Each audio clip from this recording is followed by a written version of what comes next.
It was dubbed the Iron Cathedral by the Americans. It was dubbed the three-story disaster by the British. It was dubbed a casket for 7 brothers by the Soviets. The Germans chuckled and referred to it as a fantastic target. In 1941, the M3 medium tank was the most derided armored vehicle in the world.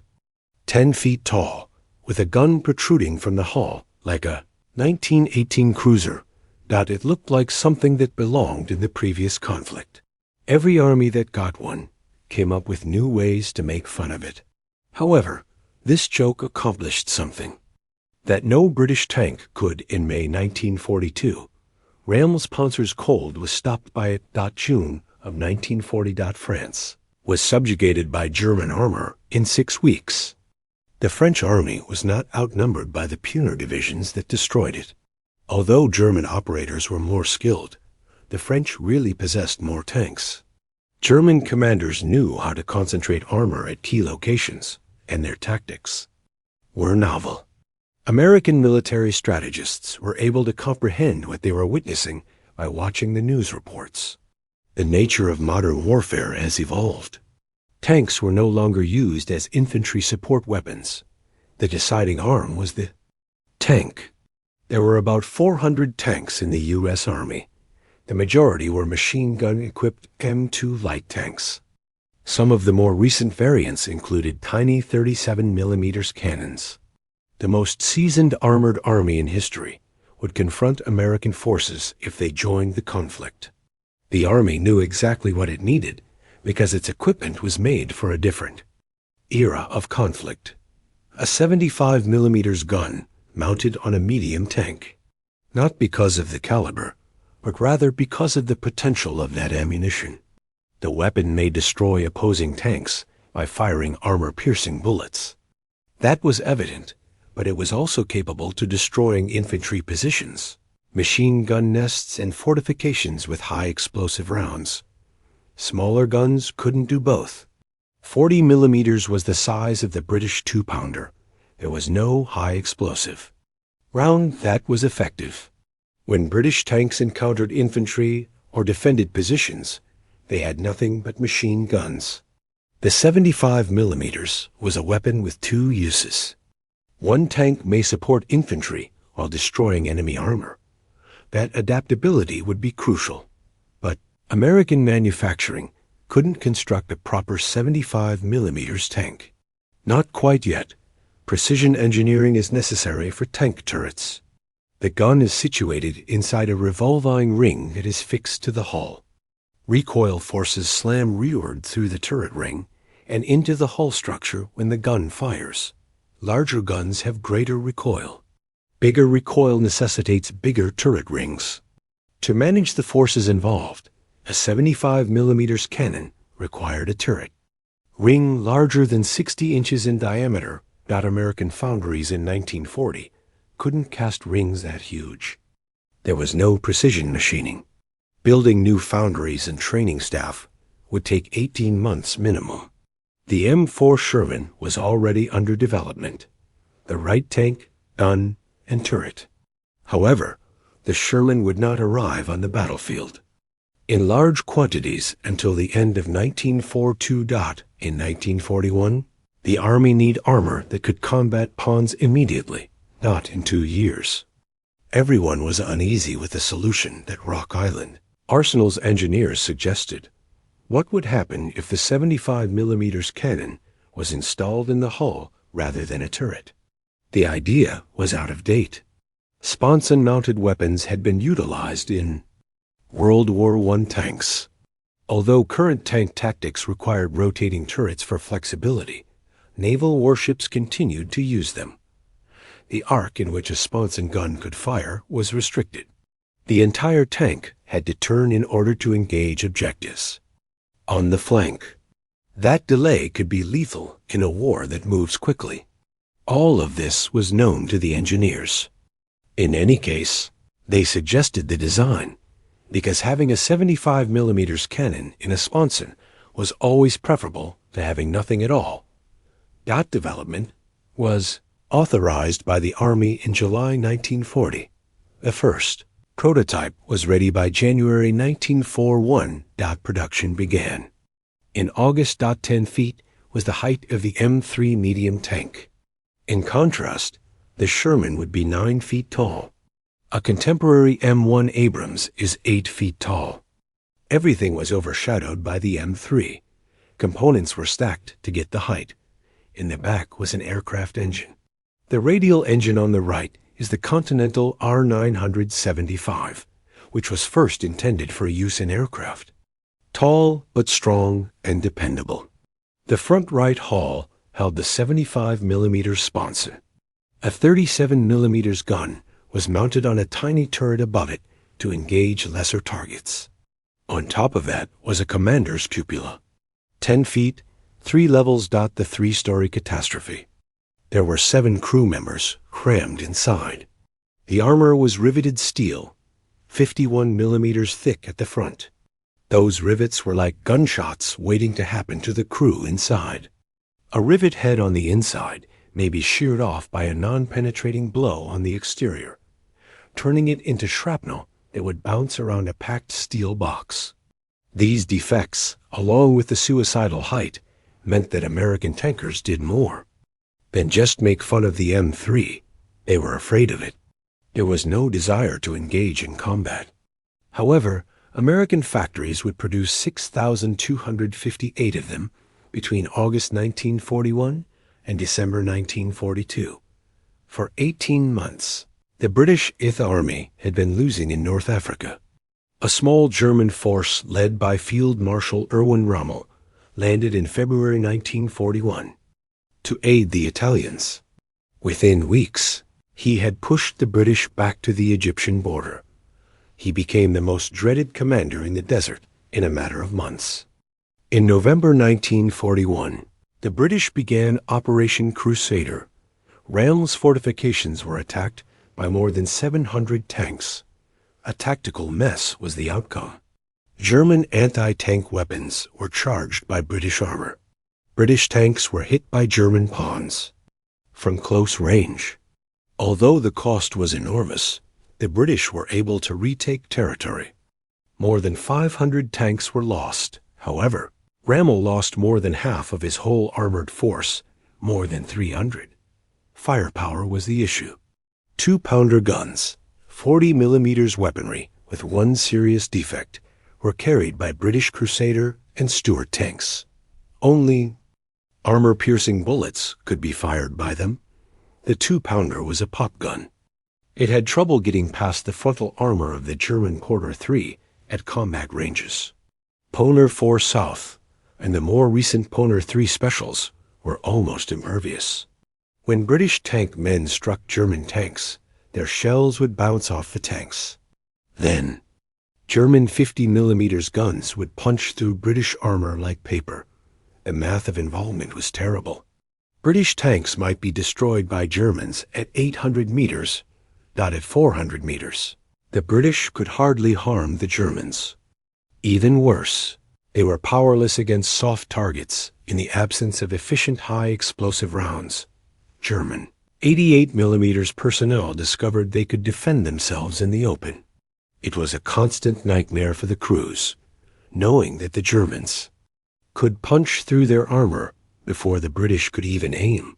They had to get dangerously near in order to scratch the paint of a Poner. It was more than a tactical issue. It was a crisis of self-assurance. They were aware that their tools were damaged. The British needed a miracle. By the beginning of 1942, Egypt received the first M3 grants in January 1942. The design had been somewhat altered by the British. The radio was located within a lower turret in their version. They gave it Ulysses Schront's name. The taller turret was retained in the regular American variant. In honor of Grant's rival, the British dubbed it the Lee. British tank men gathered and gazed at the massive machines. The height was ridiculous. This would be seen from miles away on the level desert. Then they looked at the gun, which was 75mm, about twice as large as their 2-pounders. It could use powerful explosives to destroy everything else and armor-piercing to destroy tanks. For 18 months, they had been using pop guns to end their lives. The 75 millimeters was then test shot. The 75 millimeters round was the most powerful and far-reaching weapon ever employed by British tanks. The shell penetrated the armor plate at a distance of 1,000 meters, signifying a Pony 3. It continued to deliver deadly blows at 1,500 meters. Even more remarkable were the high explosive bullets. From distances where enemy weaponry couldn't reach the tank, they could damage gun positions, fortifications, and infantry concentrations. They suddenly had a weapon that could kill anything on the battlefield after being powerless for 18 months. The Grant was unattractive. The Grant was a tall man. From a tactical standpoint, the Grant was awkward. However, from 1,000 meters distant, the Grant could kill pawns. The 4th Armored Brigade received 167 grants from British commanders. After setting them up for Rommel's anticipated attack, they bided their time. By May 1942, both armies had fortified positions along the Gazala line in Libya.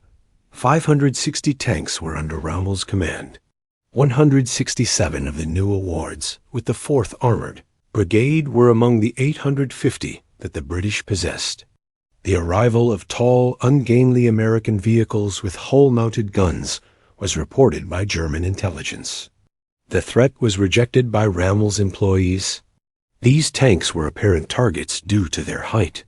The idea for the Sponson gun originated. During World War I, they would be readily picked up by German crews. Rommel began Operation Venezia on May 26, 1942. As scheduled, Afrika Korps swept south around the Gazala line. German tank commanders anticipated another triumph, another British withdrawal, and another show of German superiority. They encountered the 4th Armored Brigade early the following morning, May 27, 1942, the desert south of Gazala. The 15th Poner Division's Poners moved to fight after seeing British armor. German guns could consistently pierce British armor at a distance of about 500 meters using standard tactics dot. It was 1,200 meters away. German commanders were unaware of what was happening when the British commenced fire dot at ranges where British weapons had traditionally proved ineffective. Shells were striking. There was no bouncing off of the shells. The first Poner blew up. The turret burst in smoke and fire. Next came a second, followed by a third. In an attempt to close the distance, German crews advanced. Their 50 millimeters guns couldn't pierce the strange new tanks at this range. They had to get nearer. The British continued to fire. The math was severe and straightforward. From a distance of 1,000 meters, the M3 Grant's 75 millimeters gun could pierce Poner 3 frontal armor. The majority of German tanks' short-barreled 50 millimeters guns were unable to pierce Grant armor until they were at point-blank range. That means the Grants had a killing zone measured in hundreds of meters, a section of desert where they could eliminate Poners that were unable to retaliate. German leaders made an effort to move quickly through the killing area. They accelerated for the British line, hoping speed would save them. It didn't. Before German tanks approached to effective range, British gunners had time to fire several bullets. Every shot that struck resulted in the burning of another Poner. The Afrika Korps' discipline started to deteriorate. Radioettes, which was typically accurate and expert, vanished into disarray. Veteran sailors were shouting about unseen batteries, destroying them from the horizon, whereas they had before chuckled at the magnificent target. They were unable to comprehend what was killing them. Throughout the morning, reports poured back to German headquarters. British tanks were fighting from more than 1,000 meters away. At close range, German shells were not penetrating. In every engagement, several Puners lost. The assault on the British center had come to a full standstill. Units that had the potential to break through were pinned down and suffered losses. When Rommel got the reports, he knew right away what had changed. The British were given a tank by the Americans that possessed a gun that was more powerful than anything in his army. Overnight, 18 months of superior equipment had disappeared. The Afrika Korps was no longer up against the same adversary. Rommel later wrote about Gazala. He underlined a terrible fact. The advent of the new American tank tore great holes in our ranks. German tanks were generally of higher quality than their British counterparts until May 1942. This was now no longer true, at least not to the same extent. The astonishment was captured in that statement, though not to the same degree. German armor had dominated for 18 months, thanks to superior tactics, superior training, and superior equipment. The equipment advantage was eliminated in a single day by American industrial output. The 75mm gun changed everything. British crews were able to kill panzers from distances where they couldn't be killed back thanks to the ugly, ridiculed, and compromised M3 Grant. Rommel realized that this was only the start. Rommel rapidly adjusted. There was nothing he could do. His answer was the 88mm anti-aircraft gun. The 88 was initially intended to fire down aircraft, but it was also capable of killing tanks at great distances. Grants may be destroyed from 2,000 meters away, well beyond the effective range of 75mm. Rommel used his armored spearheads to propel 88mm guns forward. The 88s would attack first from a distance whenever his poners came into contact with Grants. Additionally, he begged for more Poner 4 specials. The updated weapon could equal the Grant's range with the high-velocity 75-meter gun, but it would take months for the new tanks to be delivered in large quantities. The Grant's height continued to be a deadly weakness. German observers could see them from miles away on the level desert. The Germans were aware of the precise location of the British armor at the start of every battle. Rather than greater equipment, Rommel's tactical brilliance won the Battle of Gazala. He outwitted the British. He took advantage of their errors. In June, Tobruk collapsed. The cost of the British retreating far into Egypt was much greater than anticipated. Tobruk was taken prisoner by Rommel. Despite his unsustainable tank losses, he was promoted to Field Marshal. About 300 tanks were produced each month by German companies. American factories were already building nearly 2,000. Each Puna that was destroyed was unique. Every Grant that was destroyed would be replaced in a matter of weeks. The fight had been won by Rommel. In the war of production, he was losing. The British eventually stopped him at L'Alamein in July. The Grants were sufficient to hold defensive positions where German armor had to approach them, but they were unable to win offensive assaults. Against the Grant line, the Afrika Korps bled. Rommel was unable to replace the tanks that each attack cost. The ugly American compromise was fulfilling its intended purpose. The first M4 Shermans reached Egypt in October 1942. The M3 should have had a true turret, a revolving 75mm cannon, and a reduced profile. For the Second Battle of Alamein, Montgomery prepared an overwhelming force. More than 1,000 artillery pieces, more than 1,000 tanks, Grants, Shermans, and Crusaders. 12 days after the battle started on October 23rd, Rommel was in complete retreat. There would be no recovery for the Afrika Korps. The 6-month conflict had come to an end. It had held the line from Gazala to Lamagne. It had bled the Afrika Korps of irreplaceable tanks and troops, the coffin for 7 brothers, the Iron Cathedral, the beautiful target. It had fulfilled its purpose. Surviving M3 South are now kept in museums. Visitors pass them on their way to the Tigers and Shermans. They look at the ungainly 10-foot silhouette and question why such an awful item was constructed. The solution is straightforward. Because when ideal wasn't available, ugly was. Before the first M3 left the plant, American engineers were aware of every fault. The riveted armor, the height, and the sponson cannon. The alternative was nothing, so they built it nevertheless. The M3 wasn't designed to be the best tank in the world. When the best tank wasn't yet feasible, it was created. Rommel knew what that meant. He pointed out that in less than a year, the Americans had developed, constructed, and deployed an efficient medium tank. That industrial capacity was unmatched in Germany.